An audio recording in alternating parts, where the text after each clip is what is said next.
Greetings from Tokyo, I'm Trip, and welcome to the Hammer of Wrath. This week, you and I are going to paint some Blood Angels. Let's go.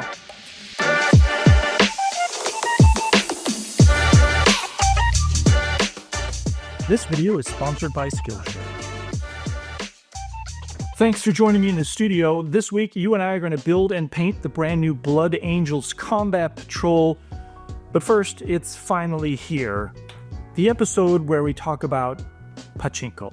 Japan has a gaming obsession, and I'm not talking about video games, Pokemon, or the ubiquitous clicker games and idle games that everyone plays on their phones while they're stuck on the train during their hours-long commute.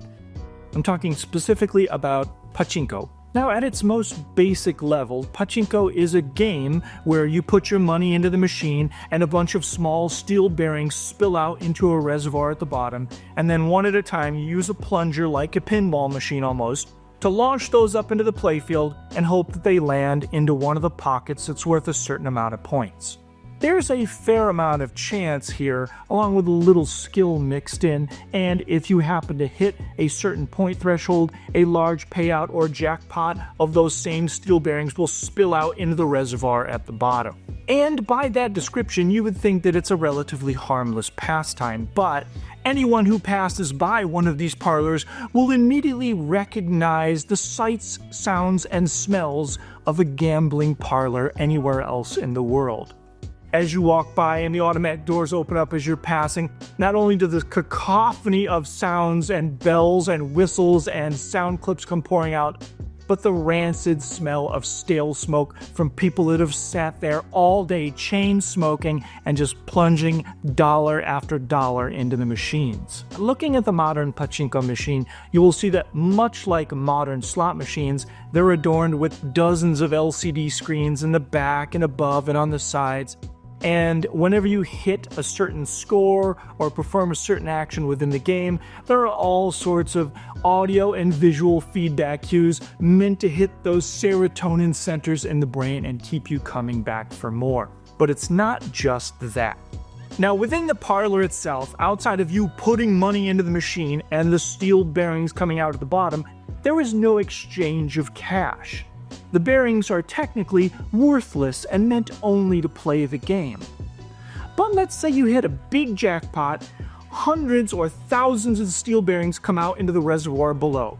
You could continue playing, or you could scoop up those bearings and head next door to a small, innocuous storefront just big enough to have a service window. And this completely unrelated business will then buy those pachinko balls off you for cash. Now, strangely enough, there's always one of these mom-and-pop service windows within 50 or 100 feet of every pachinko parlor that is happy to give you cash for your winnings. And of course, these two entirely separate businesses are definitely not owned by the same shell corporation. Well, that's enough about Japan's definitely not gambling obsession. Let's talk about the Blood Angels Combat Patrol. This is the 13th Combat Patrol that I've done. If you weren't aware, I challenged myself last year to complete a Combat Patrol every month for 12 months, and it nearly ruined me. But because I'm building the Blood Angels army of my dreams and the Combat Patrol has exactly the units that we need, here we are. Now, if you watched my last video on my Blood Angels characters, I mapped out my dream Blood Angels army, and as you can see here, we're missing a few key units. So we're going to use the Assault Intercessors within the Combat Patrol to make some Jump Pack Death Company infantry. And then, of course, we need the Sanguinary Guard to accompany Dante into battle. Now, of course, we're going to paint the captain, but we'll paint him up as Death Company as well. So now, if you're trying to build and paint these exactly as you would for a game of Combat Patrol, please note that you can paint them any color that you want, but I'm going to be putting some extra bits on these to make them not quite legal for Combat Patrol play. So let me show you how I converted and painted a Blood Angels Combat Patrol to build out my dream Blood Angels army. We're going to start with the Assault Intercessors from the Patrol, and using some Crimson Lords bits from Grey Tide Studios, we're going to customize them to be Jump Pack Death Company troops. Now, if you don't have a 3D printer, no problem. You just head on over to Archie's Forge and you can purchase packs of these bits and they'll ship them directly to you. Now, for example, here, I've taken this Assault Intercessor. I've not connected the arms. We've printed this really massive Eviscerator from the Grey Tide Studios kit. Now, in the Blood Angels upgrade sprue, there is another one as well. We'll use that one for the second set of 5, and then we're going to use these Death Company jump packs. These are really great. Rune Design sent over these excellent pauldrons for the Death Company. If you follow the link in their Instagram, you can grab these sample files for free as well. Because these are all resin bits, we need to use super glue to secure them to the plastic model, so we'll use that on the pauldrons as well as the jump packs to get them mounted to the figures.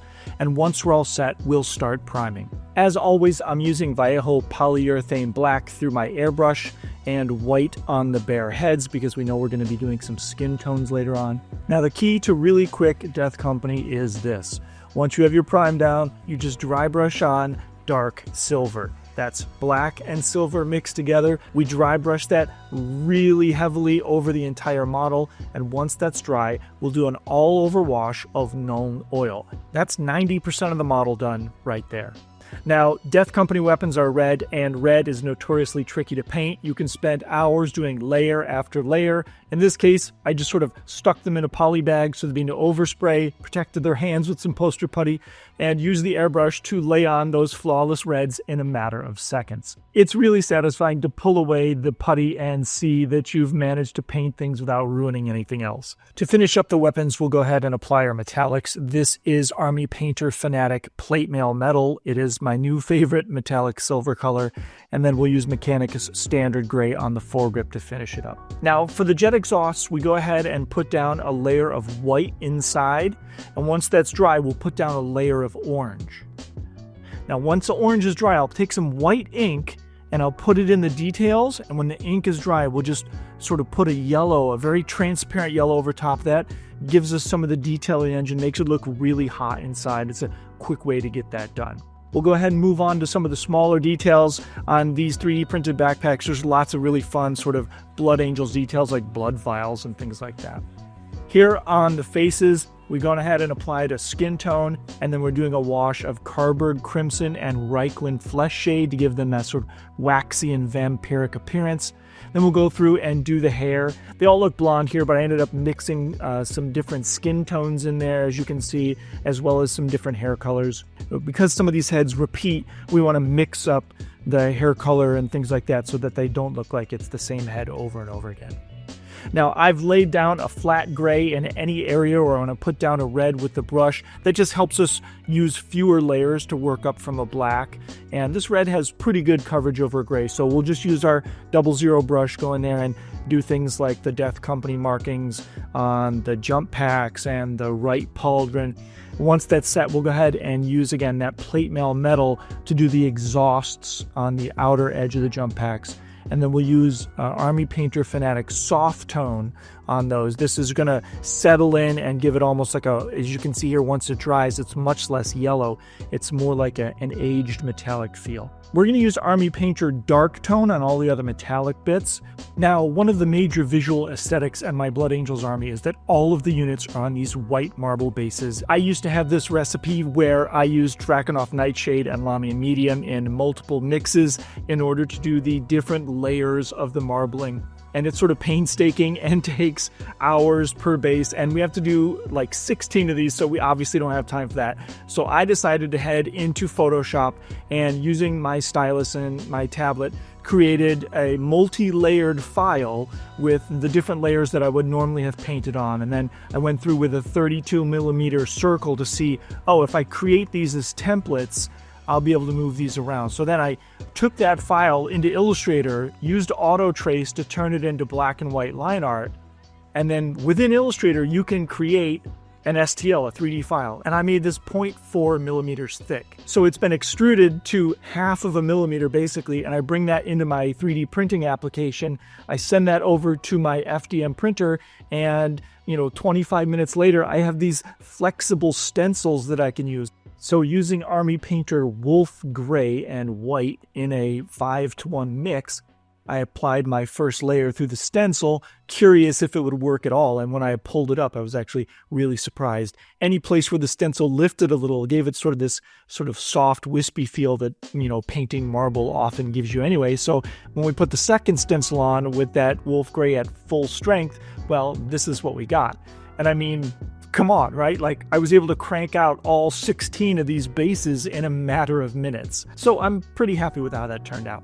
So we'll go ahead and pop those heads off of the painting stick that we kept them separate on. They're just hot glued on there so they twist off really cleanly. For the resin heads, of course, we're going to have to use super glue to attach those to the plastic bodies. But most of these are, in fact, the plastic heads from the Blood Angels upgrade sprue. We'll just use some Tamiya thin to attach those.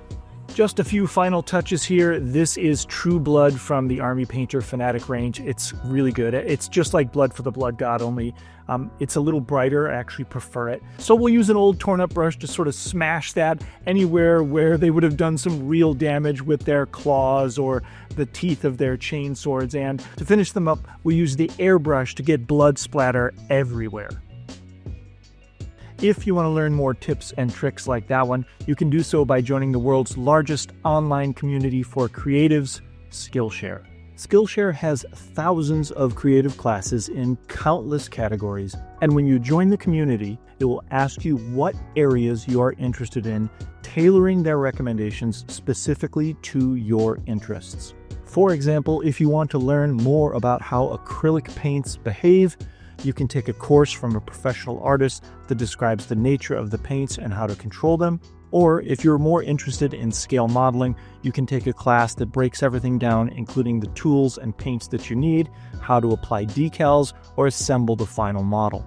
The first 500 people to use my link in the description below will receive a 1-month free trial of Skillshare. Get started today. Moving on next to the Sanguinary Guard, there are 6 of these models in total. They go together really great, of course. All these Games Workshop kits are really well engineered. Now, we're not going to do as much modifying to these as we did to the Death Company, but we are going to add some winged jump packs and pauldrons. Look at those. Mwah! Perfection. I can't believe the Games Workshop did not include wings on the new models, but thankfully Grey Tide Studios has a fix for that. Now, because there are 6 Sanguinary Guard, but there are only 3 poses, we have to make sure we're using the right combination of arms and pauldrons to sort of set them apart from each other. One of the other things we're going to do here is a little bit of surgery. I'm going to take this sword hand and snip off the hand and put on one of the extra overhanded spear hands on this, because we want a cross-body pose, which we can't get otherwise. But the Purity Seals are sort of flapping in his face, and that's a little undignified, so we'll snip those off and then glue them on the reverse side, and we get this really unique pose that's not available normally in the box. Now we'll go ahead and apply our black polyurethane primer through the airbrush here, but because these are going to be gold, we're going to do a second sort of prime layer here, and I'm going to use Beastie Brown from Vallejo. This is like a yellowy goldish brown, which makes a perfect underlayer for golds. And speaking of golds, this is Greedy Gold from the Fanatic paint range by Army Painter. We'll go ahead and apply that in a top-down zenithal. It's okay if the brown and blacks of those shadows still show. And as a last step, Auric Armor Gold from Games Workshop just along the top to really exaggerate those shapes. Now, the trick to really great gold is Reikland Flesh Shade Gloss. You want the gloss version of this. Now we're going to apply that very carefully over all the armor panels. We want to make sure that there's a little more of it along the bottom to create those volumetric shapes.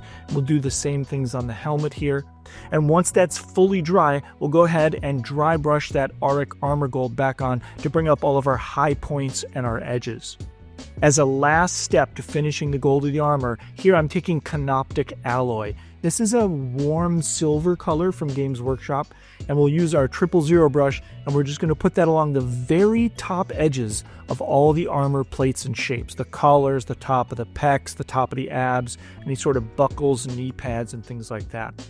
Now, that left pauldron we want in our classic colors here. I do like this candy apple metallic using Angron clear over top of a silver.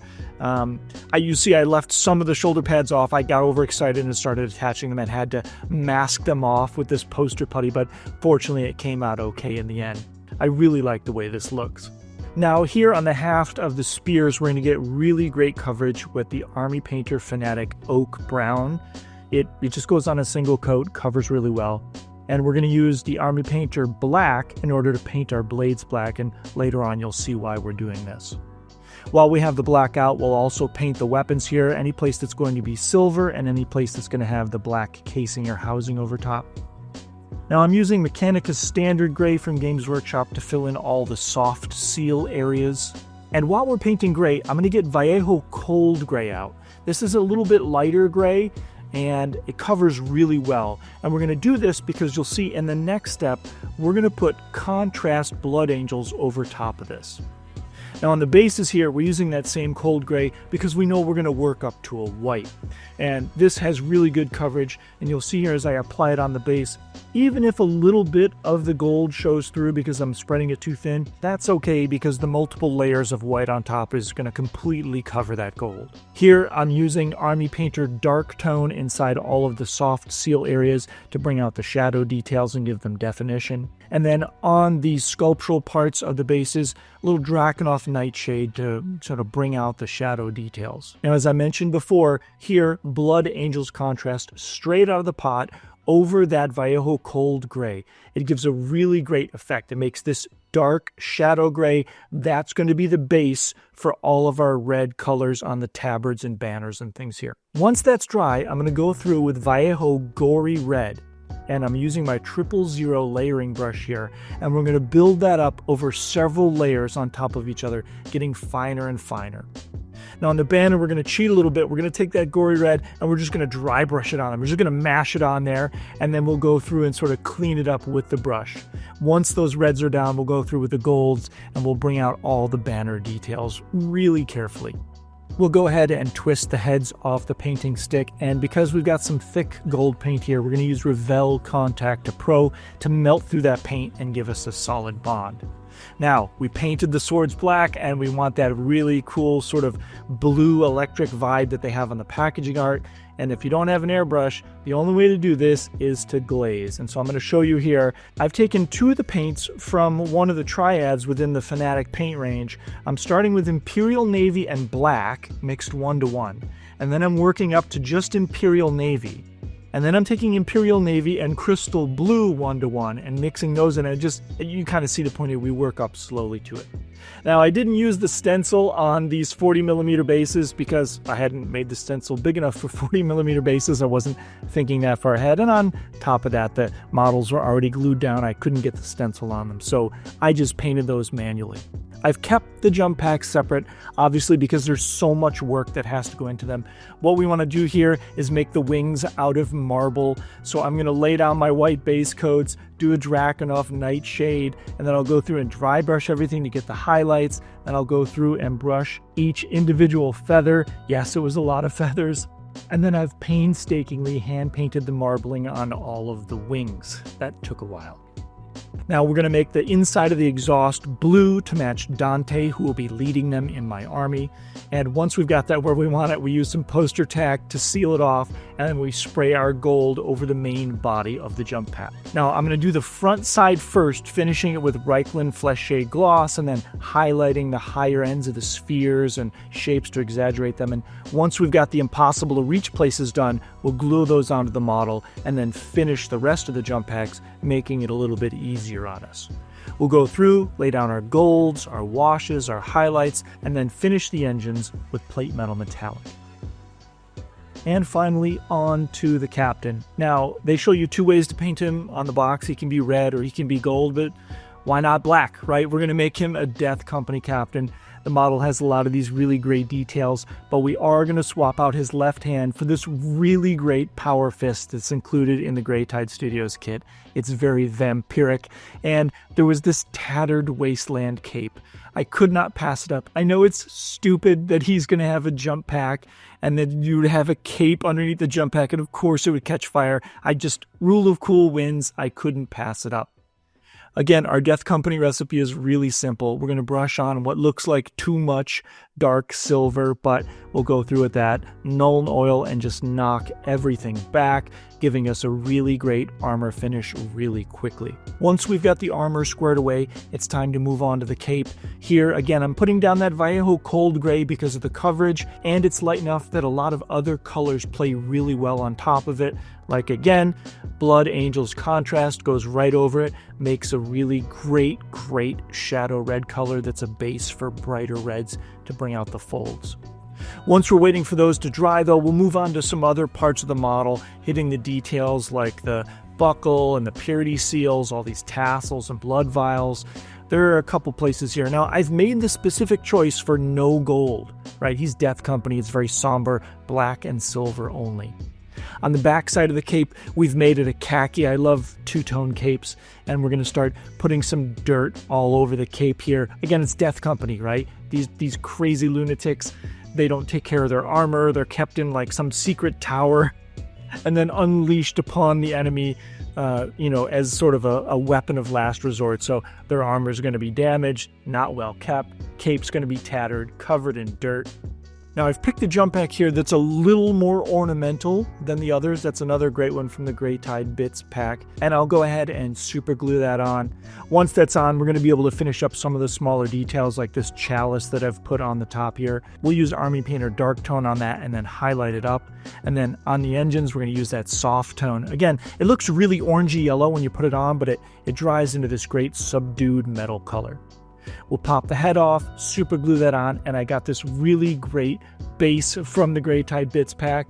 It's very sort of gothic and romantic. I'll go ahead and paint my marble textures onto that. I went ahead and spent all this time on the base. I spent like 20 minutes making perfect marbling, and then you'll see when you put the model on it, it just completely covers it. But, you live and learn. We're going to use super glue gel type to secure him to that base because the surface is slightly uneven, and this will fill those small gaps and give us a better bond.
Well, there you have it. One Blood Angels Combat Patrol, slightly altered to fit our new and growing Blood Angels army.